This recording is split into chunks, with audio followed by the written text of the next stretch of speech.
Welcome back student. तो इस video lecture में हम डिस्कस करेंगे इंटरफ्यूरॉन्स के बारे में, जो कि बेसिकली इम्यूनिटी से रिलेटेड टॉपिक है। तो अब देखिए, जब भी हमारी बॉडी में नॉर्मल जो सेल्स होती है, अगर इस पर वायरस अटैक करता है तो ये वायरली इन्फेक्टेड सेल्स क्या करती है, ये कुछ प्रोटीन रिलीज करते हैं जिसको हम कहते हैं इंटरफ्यूरॉन्स। और यही इंटरफ्यूरॉन बेसिकली क्या करती है, जो नेबर सेल से उनको वायरस से प्रोटेक्ट करती है। तो ऐसे किस्म की प्रोटीन सब्सटेंस जो कि वायरली इन्फेक्टेड सेल रिलीज करते हैं, तो ऐसे किस्म की प्रोटीनिशियस सब्सटेंस को हम कहते हैं इंटरफ्यूरॉन्स। सो फर्स्ट आते हैं डिस्कवरी की तरफ। So the interferon it was discover by Alick Isaacs and Jean Lindenmann for the first time in 1957। Next अगर डिफिनेशन की बात करें तो it is a class of protein produce by cell after viral stimulations. तो जितनी भी sales से अगर वो वायरस से अफेक्ट हो जाते हैं, तो ये वायरली अफेक्टेड सेल्स क्या करते हैं, ये कुछ क्लास ऑफ प्रोटीन को प्रोड्यूस करते हैं जिसको हम कहते हैं इंटरफ्यूरॉन्स। तो ये बेसिकली इनका डिफिनेशन है।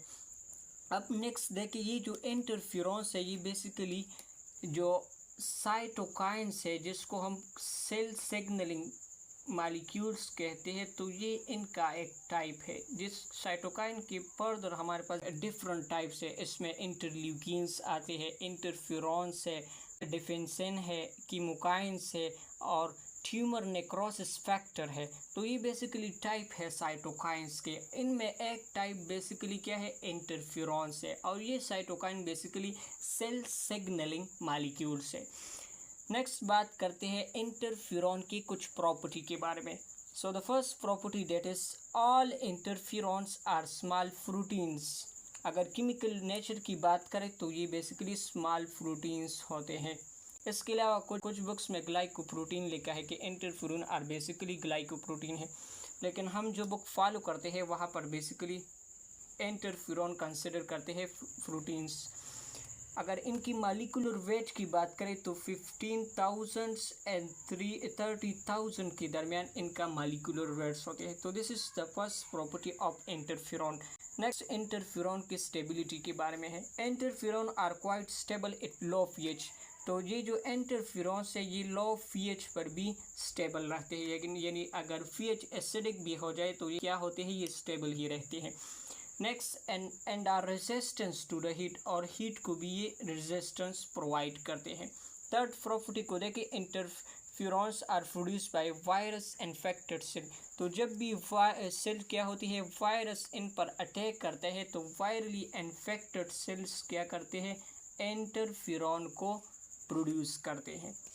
फाइनल प्रॉपर्टी को देखें, interferon can not stop viral replication infected cell.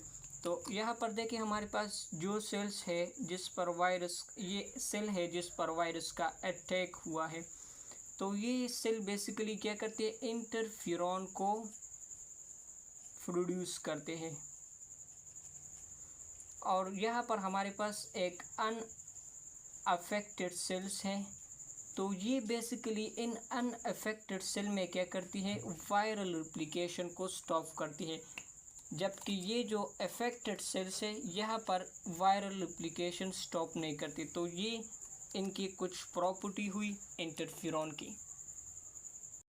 अब नेक्स्ट देखिए इंटरफ्यूरॉन मैकेनिज्म अगेंस्ट द वायरस, कि किस तरह से वायरस के अगेंस्ट ये बॉडी के अदर सेल्स को क्या करती है, प्रोटेक्ट करती है फ्रॉम द वायरस अटैक।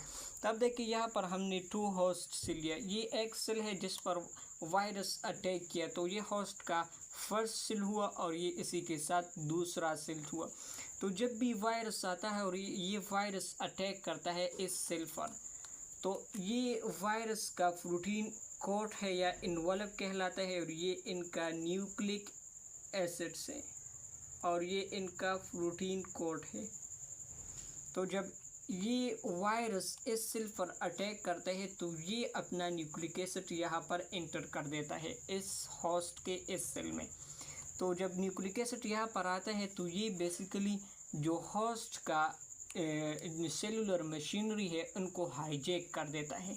यानी अपना कंट्रोल यहाँ पर लेते हैं और इन्हीं सेलुलर मशीनरी को यूज़ करते हैं ये वायरल न्यूक्लिक एसिड और अपनी कॉपीज़ अपनी प्रोजेनी बनाते हैं।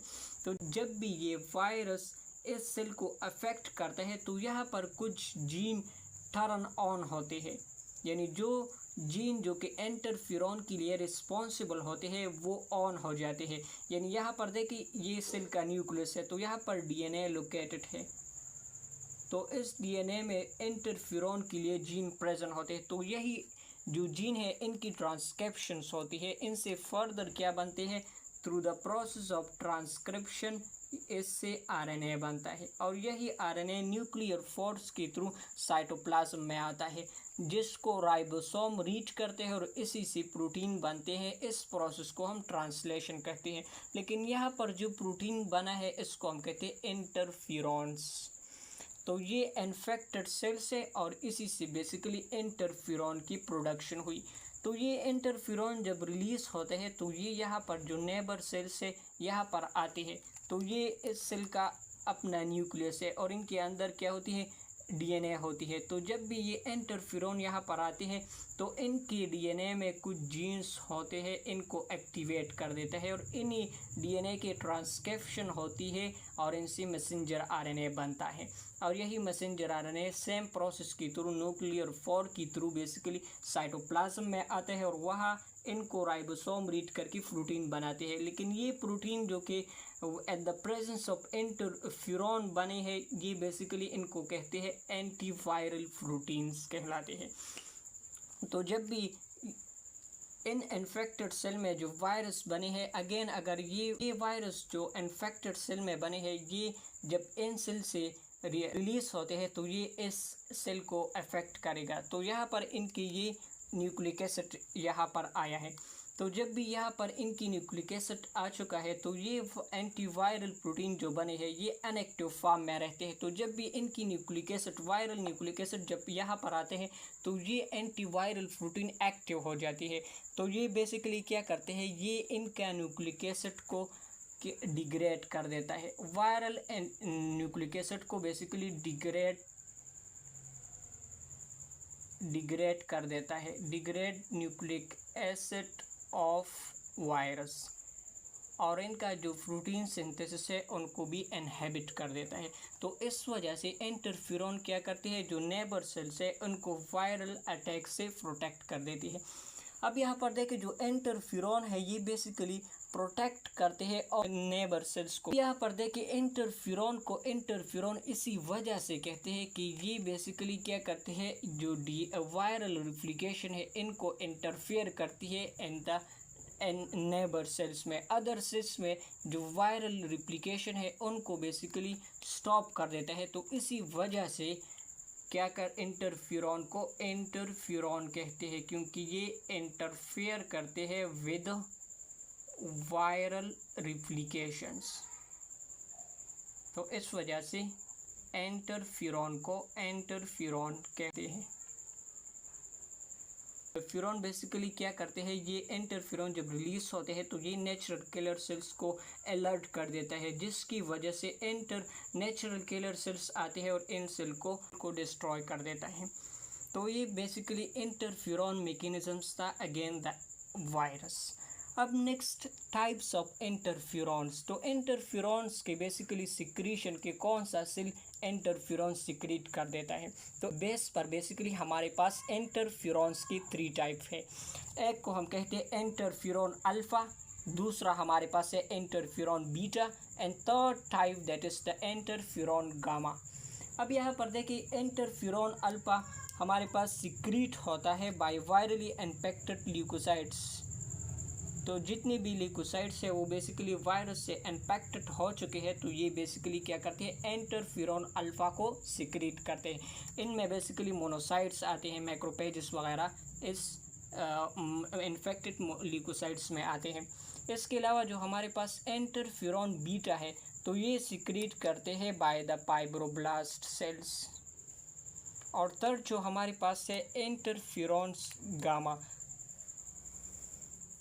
तो ये बेसिकली सिक्रीट होते हैं from the T lymphocytes and macrophages इसको सिक्रीट कर देता है।